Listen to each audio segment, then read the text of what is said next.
Si tu n'es pas exigeante dans les fiançailles, sache que tu vas souffrir dans le mariage. Quelqu'un qui ne donne pas la valeur à une voiture qui est en sachet, 0,0, va-t-il respecter une voiture qui a un problème d'amortisseur? Tu es en sachet, il ne te respecte pas.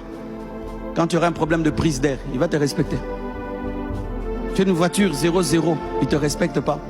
Quand tu auras un problème de carrosserie, il va te respecter. Tu es toute jeune, il ne te respecte pas. Maintenant, quand tu vas devenir une maman de 50 ans, il va te respecter. Les fiançailles révèlent le mariage. Des fiançailles ratées révèlent un mariage raté. Et j'aimerais vous dire, même si vous avez fixé la date de mariage, même si vous avez la salle, même si vous avez des parrains, si tu sens que cet homme a ce défaut-là, fais attention, mais pause. Vaut mieux mourir seul qu'être mal accompagné. Vaut mieux mourir seul qu'être mal accompagné. Je dis, vaut mieux mourir seul qu'être mal accompagné. Et donnez-moi la main, je vais parler.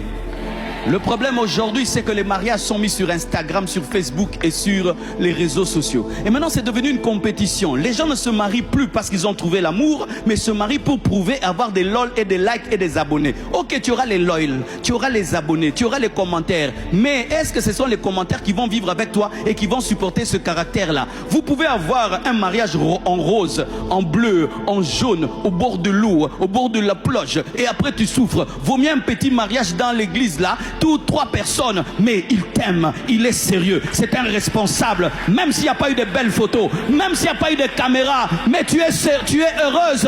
Nous connaissons beaucoup de nos mamans qui se sont mariées, autant il n'y avait pas les réseaux sociaux, 30 ans de mariage, 40 ans de mariage, 50 ans de mariage, aujourd'hui des divorces et des divorces. Pourquoi? Vous vous mariez pour faire le buzz, vous mariez pour les photos, vous pensez plus à la fête, mais pas à la vie.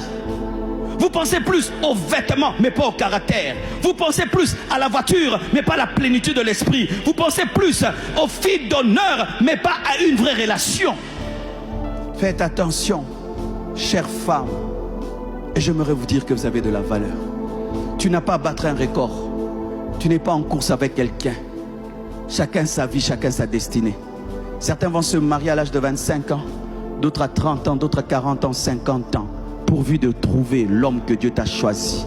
Et l'homme que Dieu te donne va te respecter, va t'honorer et ne va pas se déranger de reconnaître ses erreurs. Un homme grand reconnaît ses erreurs. Un homme grand reconnaît ses erreurs. Un homme grand descend pour faire monter. Jésus est descendu pour faire monter l'église. L'homme a péché, c'est Dieu qui est allé chercher l'homme. L'homme n'a pas cherché Dieu, c'est Dieu qui est allé. Qui est plus grand? Celui qui cherche ou celui qui est trouvé? C'est celui qui cherche.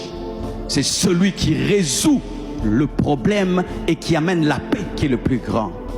Comment tu peux reconnaître un grand homme? Lorsqu'il y a des problèmes entre vous, il brise la glace pour imposer la paix. C'est un grand homme. Mais un homme qui boude comme un bébé,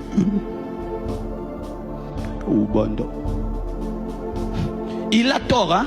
Et il te boude aussi. C'est un gamin. Si tu l'as déjà épousé, supporte-le jusqu'à ce que Dieu le délivre. Mais si tu ne l'as pas encore épousé, boyaï. Oh, donne-moi un amen, hein?